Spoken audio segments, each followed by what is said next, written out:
If you don't feel thirsty, if you don't drink water, nothing is gonna happen, you're gonna be fine. It's only in America, in cold climate, everybody's carrying a bottle and sipping continuously because the marketing machines have done this to them that they must drink lots of water, excessive consumption of water, especially if it's done in small sips. Body absorbs, when it absorbs the sodium levels, which are very delicately balanced, will drop. The rest of the body also is affected but may not be so noticeable, but in the brain, sodium levels dropping will lead to swelling of the brain. This does not mean your brain is growing. It means… swelling means it's a kind of sickness, okay?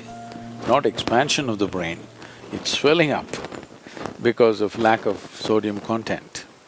So because there's not enough sodium, more water goes into the brain, trying to supply the required sodium to keep the balance.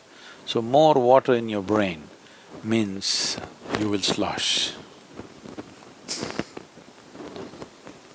Psychological imbalances will come when you manage to absorb. See, if you drink lots of water at one go, body will decide how much to absorb, how much to throw out. But if you keep sipping through the day, body kind of gets deceived and tends to absorb more water than it should. But let's say right now you drink 2 liters of water, all of it is not going to go into the system. What is needed, it'll take, rest of it will be shunted out. So, not consuming water and being out there is very much a possibility. Nobody need to drink water simply because you think it's a good thing to do. When you feel thirsty, you must drink water just to ensure you're drinking enough.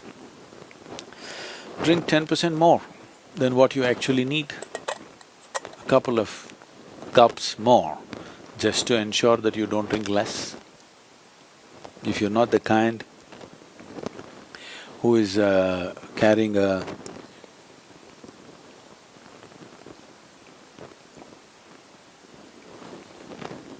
water bottle with you every minute of the day, then it's good to drink little extra water so that when the need comes, you have a certain amount of time before you can drink, that it's not an emergency.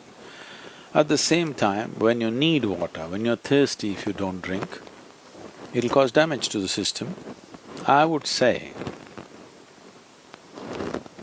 this may be very controversial, the medical fraternity will for sure protest on this, but they will come to it after maybe 20 years or 30 years.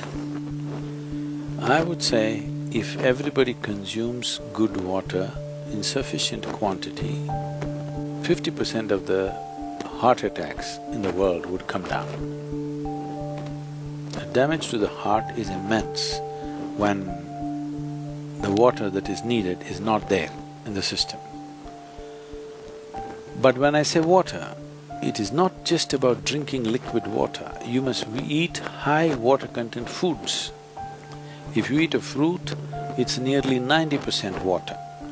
Vegetables and other things are over 70% water. Minimum 70% water content must be there in the food that you eat.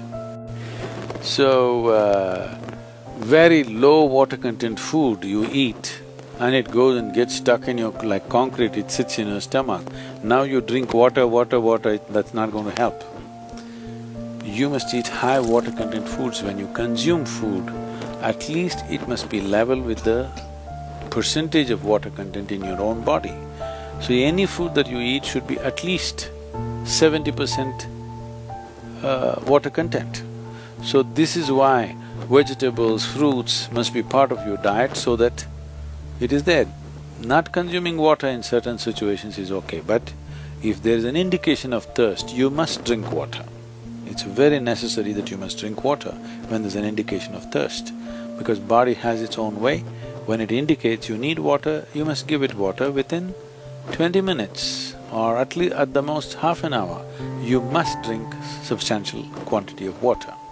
If you drink enough water, then body will choose how much to take, how much to reject.